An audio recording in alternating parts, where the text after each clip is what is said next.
जी, तो आज का अपना टॉपिक है टाइफॉइड। ठीक, टाइफॉइड से हम सभी परिचित तो हैं। कोई ना कोई पेशेंट हम लोगों को आसपास ज़रूर मिला होगा टाइफॉइड से रिलेटेड। ठीक, तो देखिए क्या है कि एक छोटा सा एस्टिमेशन दिया गया है ग्लोबली जो टाइफॉइड का जो चेंजेज है या कि मृत्यु कितनी होती है पर ईयर, तो ये आप देख सकते हैं। ठीक है, अपन टाइफॉइड के बारे में स्टार्ट करते हैं। तो टाइफॉइड आपको पता है एक तो बैक्टीरियल इन्फेक्शन है और आपको बैक्टीरिया की नाम भी पता होगा, साल्मोनेला टाइफी। ठीक है, 12th लेवल में भी काफ़ी पढ़े होंगे आप लोग। तो देखिए क्या है कि एक तो पहली बात ये बैक्टीरियल इन्फेक्शन है।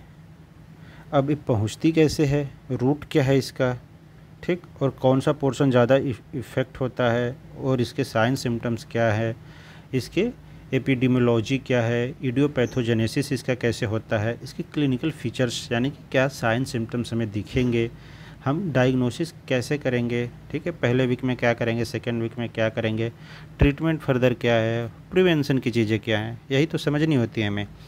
तो चलिए स्टार्ट करते हैं। ठीक है, देखो, characterized by the constitutional symptoms like prolonged pyrexia. ये इसका प्रोलॉन्ग्ड पायरेक्सिया इसका अच्छा एक प्रकार से क्लिनिकल सिम्टम्स भी बोल सकते हैं हम कि हमें प्रोलॉन्ग्ड पायरेक्सिया मिलता है। ठीक है, फिर इसके बाद बताया रखा है कि extremely physical weakness, emotionally exhaustion. ठीक है, ये जो वर्ड्स है, ठीक है, तो इसके लिए बताया गया है कि एक्सट्रीमली फिजिकल वीकनेस मिलती है। यदि कोई पेशेंट मिला हो, उसकी आप हिस्ट्री जब लेंगे हॉस्पिटल्स में, तो आपको जनरली वो वही बताएगा कि ऐसा लगता है कि पूरी तरह से एकदम शरीर में बल ही नहीं है। ठीक, यानी वीकनेस बताएगा, और इमोशनली भी वो थोड़ा सा डिस्टर्ब रहता है व्यक्ति।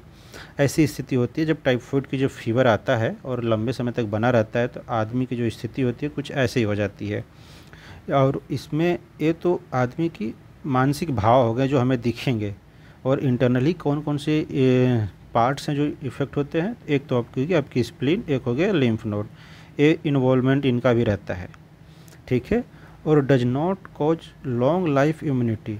ठीक है, यानी लॉन्ग लाइफ इम्यूनिटी बोलने का मतलब क्या है कि यदि मान लीजिए कोई आपको इन्फेक्शन हुआ, उस इन्फेक्शन का क्या होता है कि कुछ ऐसे इन्फेक्शंस होते हैं जो एक बार लाइफ में होते हैं। जैसे चिकन पॉक्स होता है, तो मोस्टली क्या होता है कि एक ही बार हुआ था, क्योंकि उसकी जो इम्यूनिटी होती है वो लाइफ लॉन्ग आपकी बॉडी में बनी रहती है। अब डिपेंड करता है कि एक्सपोजर ज़्यादा ना मिले, चीज़ें रिपीट हो जाएंगी नहीं तो। ठीक है, लेकिन क्या होता है कि टाइफॉइड की लाइफ लॉन्ग इम्यूनिटी नहीं होती। जिसको एक बार टाइफॉइड होता है, जैसे ही अपने अपॉर्चुनिस्टिक मौका मिलता है, टाइफॉइड रिपीट हो जाता है। तो मोर क्रिटिकल स्टेज उनके लिए ज़्यादा रहती है जिनको एक बार टाइफॉइड हो चुका है। ठीक है, तो आगे देखते हैं। तो इसका एपिडेमियोलॉजी देखते हैं क्या है। तो जो डेवलपिंग कंट्री हैं अपने, ठीक है, वहाँ पे ये टाइफॉइड एक बड़ी बीमारी के तौर पे जानी जाती है। ठीक है, मेजर पब्लिक हेल्थ प्रॉब्लम में टाइफॉइड आती है। ठीक है, जो डेवलपिंग कंट्री है, जो डेवलप्ड कंट्री है, उन वहाँ की जो गवर्नमेंट्स हैं काफ़ी चीज़ें कवर करके रखते हैं, तो इसकी वजह से ज़्यादा इशू नहीं पैदा करती टाइफॉइड। लेकिन जो डेवलपिंग कंट्रीज होते हैं उनमें वो मेजर तौर पे आती है पब्लिक हेल्थ प्रॉब्लम के अंतर्गत। ठीक है, अब रही बात कि कंट्रीब्यूटिंग फैक्टर्स क्या क्या हैं, यानी कि क्या क्या चीज़ें हैं जो कि इसको प्रमोट कर देते हैं। तो उसमें आती है पुअर सैनिटरी कंडीशन, ठीक है, lack of safe drinking water और इग्नोरेंस के वजह से। ये कुछ कंडीशंस है जो कि एक प्रकार से कंट्रीब्यूटिंग फैक्टर्स बन जाते हैं टाइफॉइड्स के लिए। ठीक है, अब टाइफॉइड क्या है कि कुछ ऐसे सीजन्स होते हैं जो कंटामिनेटेड फूड एंड वाटर से हमें टाइफॉइड होने का ज़्यादा चांसेस रहते हैं। तो वो वाली कौन सी सीजन्स हैं जिसमें टाइफॉइड के प्रोबेबिलिटी बढ़ जाते हैं, तो समर और रेनी सीजन। ठीक है, यानी बरसात के दिनों में और जब गर्मी वाली जो दिन होते हैं उन समय में कंटामिनेटेड यदि आप लेते हैं, और बॉडी भी क्या होती है कि चीज़ों को एडप्ट नहीं कर पाती, रेजिस्टेंस थोड़ा कम रहता है। तो इन जो चीज़ें हैं, इन जो ऋतुएं हैं, इन ऋतुओं में क्या होता है कि टाइफॉइड होने के चांसेस बढ़ जाता है, यानी पीक इंसिडेंस मिलता है। ठीक है, और नॉर्मल यदि इंसिडेंस की बात करें तो नॉर्मली जो होता है 1000 पॉपुलेशन जो है उसको, उसमें से 9 या 10 लोगों को टाइफॉइड मिलने का चांसेस रहता है। ठीक है, यानी कि almost 3 fold incidence in children under 5 year. ये जो हमने इंसिडेंस देखा, ये 3 गुना बढ़ जाएगा यदि बच्चे 5 साल से कम के अंतर्गत रहेंगे तो, ठीक है, चूँकि इनकी इम्यूनिटी और ज़्यादा वीक रहती है, जिसकी वजह से एक्सपोजर हुए ज़्यादा एक्सपोजर में आएंगे तो तुरंत उनको होने की संभावनाएं हो जाती हैं। और ये जो कंट्रीब्यूटिंग फैक्टर्स हैं इसको आप ध्यान रख सकते हैं, और पीक इंसिडेंस कब बनता है वो वाली चीज़ें ध्यान रखिए। फिर इसके बाद आता है इसके इडियोपैथोजेनेसिस कैसे होती है, यानी कैसे कैसे धीरे धीरे मतलब बॉडी में कब एंटर करेगा, कब इसका कहाँ स्टोर होखेगा, मतलब रुकेगा कहाँ पे, ये साइन सिम्टम कॉज करेंगे, वो सारी चीज़ें देखने की कोशिश करते हैं। तो आपको तो नाम पता ही है, साल्मोनेला टाइफी। अब इसमें भी 2-3 टाइप के पैरा टाइफी में A B C आ जाते हैं, ठीक। तो जो साल्मोनेला टाइफी हो गई और साल्मोनेला पैरा टाइफी, जिसमें A B C इसके जीन हो गए, स्पीसीज हो गई, जिनके वजह से आपको टाइफाइड होगा। अब जो thyroid and parathyroid fever collectively जब इनको एक साथ बोलते हैं, ठीक है, टाइफाइड और पैराटाइफाइड जो फीवर है, इनको जब एक साथ क्या बोला जाता है, एंटेरिक फीवर बोला जाता है, ठीक, यानी कि आंतरिक ज्वर। ये बोला जाता है ना, पेट का जो स्मॉल इंटेस्टाइन होती है, ठीक है, वो उसका ज्वर बोला जाता है, यानी कि एंटेरिक फीवर बोलने का मतलब कि आंतरिक ज्वर, ठीक है, जो अतड़ियों का बुखार बोल सकते हो, यानी कि एज की जो साइट होती है टाइफाइड की वो स्मॉल इंटेस्टाइन ही होता है, तो इसलिए इसको एंटेरिक फीवर बोलते हैं। 90% ऑफ केसेस क्या होता है कि टाइफाइड जो होते हैं वो आपकी साल्मोनेला टाइफी से होती है। इसकी ट्रांसमिशन क्या है, यानी कि रूट्स क्या क्या हैं जिसके थ्रू आपके यहाँ पहुँचेगी ये, तो आपको पता है, contaminated food and water, unboiled milk, vegetables हैं। वेजिटेबल्स, ये वो वेजिटेबल्स नहीं हैं, ये वो वेजिटेबल्स हैं जो कि कंटामिनेटेड वाटर से इसकी सिंचाई करी गई, या फिर जो हाँ आप सब्जी मंडी में गए सब्जी खरीदने के लिए, तो वहाँ पे कंटामिनेटेड वाटर की उसके ऊपर डिस्चार्ज करके छिड़क के उसको ताज़ा रखने के लिए लोगों ने यूज किया, तो वो सारी जो चीज़ें हैं वो वहाँ से वेजिटेबल शब्द रखा गया है, ठीक है। और अनप्योर्ड जो वाटर है वो सारी चीज़ें ये ट्रांसमिशंस के लिए हो गए, ठीक है। गुपचुप का पानी भी काफ़ी माना जाता है इसके लिए, तो टाइफाइड के लिए। रूट क्या है, तो फीकल ओरल रूट है, ठीक है, यानी कि फीकल ओरल रूट इसके बन जाते हैं। फिर कैरियर क्या होती है, तो कैरियर में जो हाउस फ्लाई हैं, ठीक, यानी जो मक्खियाँ होती हैं वो क्या होती हैं कि कंटामिनेटेड ऑब्जेक्ट पे बैठेंगी, फिर वहाँ से उड़ के आएंगी और आपके फूड पे ईटिंग में जो मटेरियल है उसके ऊपर बैठ जाएंगी। तो उसके ऊपर जब बैठेंगी तो आप भी क्या होगे, इन्फेक्टेड चीज़ को खा लिया आपने।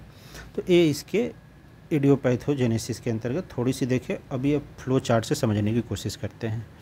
देखो, तो यहाँ पे देखते हैं, ग्राम निगेटिव बैक्टीरिया है अपनी, उसको हमने कैसे भी ले लिया वो डजेंट मैटर, ठीक है। आपने गुपचुप के तौर पे लिया या जैसे भी लिया, अब वो आपके बॉडी में आ गई। आपकी बॉडी में आएगी तो उसकी इंक्यूबेशन पीरियड कितना है, 14 से 21 दिन, यानी 14 से 21 दिन के अंतर्गत 14 से 21 दिन के बाद वो सिम्टम दिखाने चालू कर देगी। उसके कुछ ना कुछ लक्षण आपको दिखने चालू हो जाएंगे। फिर इसके बाद वो कहाँ पहुँचेगी, तो आपकी जो मेजेंट्रिक लिम्फ नोड है वहाँ पहुँचेगी, ठीक है। ये जो मेजेंट्रिक लिम्फ नोड डायग्राम में दिख रहा है वहाँ पहुँचेंगी। फिर वहाँ से आपके ब्लड में, अब ब्लड से कहाँ पहुँचेंगी, आपकी जो रेटिकुलो एंडोथेलियम सिस्टम है, यानी कि लीवर हो गई, स्प्लीन हो गई, गॉल ब्लैडर हो गए, उनके अंदर वो जाएगी, क्योंकि वो हमारे क्या है, एक प्रकार से रेटिकुलो सिस्टम है, जो कि एक प्रकार से वो बचाव के लिए काम आएंगे। तो मान लो वहाँ पहुँची, फिर इसके बाद pairs of passage of small intestine में पहुँची।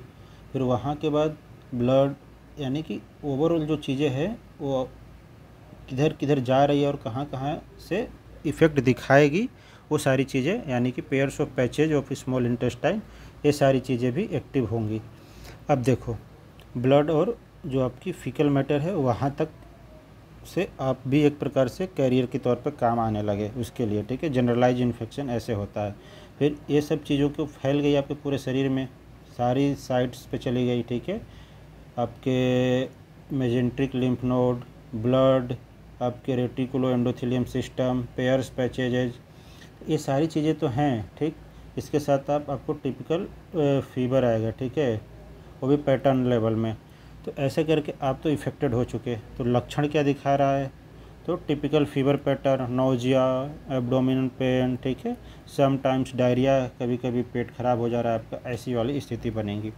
यानी बोलने का मतलब है कि आपने इसको इंजेक्शन किया, इंजेक्शन के बाद वो कैसे कैसे सर्कुलेट हुई, ठीक है, पहले यहाँ, फिर यहाँ, फिर इसके बाद यहाँ, फिर इसके बाद यहाँ, फिर ओवरऑल आप तो पूरी तरफ से आप एक्सपोज हो चुके हैं, ठीक। तो ब्लड और आपके फीकल मैटर इन्फेक्टेड हो चुके हैं। अब आप दूसरों के लिए इन्फेक्शन कॉज कर सकते हो, ठीक। आप में जो लक्षण दिखेंगे वो लक्षण आप में ये रहेंगे, ठीक है, typical fever pattern, nausea, vomiting, sometimes diarrhoea, ये सब चीज़ें आपको अंदर दिखेंगी। ये हो गया। फिर अपन नेक्स्ट देखते हैं इसके क्लिनिकल फीचर्स क्या है। तो इंक्यूबेशन पीरियड आपने देख लिया 10 से 14 दिन, यानी कि इतने समय में आया, बॉडी में रुका, 14 दिन के बाद लक्षण चालू करने, 10 दिन के बाद लक्षण चालू करने स्टार्ट कर दिया, ठीक है। तो ये सारी चीज़ें हो गई। इसके बाद देखते हैं इसके फर्स्ट वीक में क्या क्या लक्षण दिखेंगे, सेकेंड वीक में क्या क्या है, थर्ड वीक में क्या क्या है, ठीक है। तो फर्स्ट स्टेज में दो, एक तो प्रोडर्मल और एक क्लासिकल सिम्टम्स हो गए, ठीक। तो देखो प्रोडर्मल में क्या बता रखा है कि हेड एक, कफ, सोर थ्रोट, ये सब चीज़ें आपको मिलने चालू हो जाएंगी। क्लासिकल सिम्टम में क्या बताए, स्टेप लेडर फैशन में राइज होखेंगी, ठीक है, बॉडी टेम्परेचर जो है 4 से 5 दिन के अंतराल में बढ़ेगी घटेगी, ऐसी टाइप की। हेडेक रहेगा आपको, एब्डोमिनल पेन रहेगा, ठीक है, कॉन्स्टिपेशन रहेगा, ठीक है, और पी सूप डायरिया जैसा दिखेगा, ठीक। ये हो गया आपके फर्स्ट वीक के अंतर्गत, यानी कि इंक्यूबेशन पीरियड के बाद जब वो अपना चालू कर दिया चीज़ें, तो इसमें ऐसे ऐसे लक्षण दिखने चालू हो जाएंगे पहले वीक में। फिर इसके बाद क्या है, सेकेंड वीक जब जैसे ही चालू होगा, यानी बिटवीन 7 से 10 डेज ऑफ, तो क्या है आपको माइल्ड हिपेटोस्प्लिनोमेगेली मिलेगी, रिलेटिव ब्रेडिकार्डिया मिलेगा, ठीक है, मैक्यूलर रेड रोज स्पॉट, ये जो मैक्यूल पेपुल आप जब स्किन के पढ़ते हैं वो लीजन सूजन, तो वहाँ पे मैक्यूलर कंडीशन बनेगी जिसमें रेड रोज स्पॉट्स, ये इम्पोर्टेंट है, ठीक है।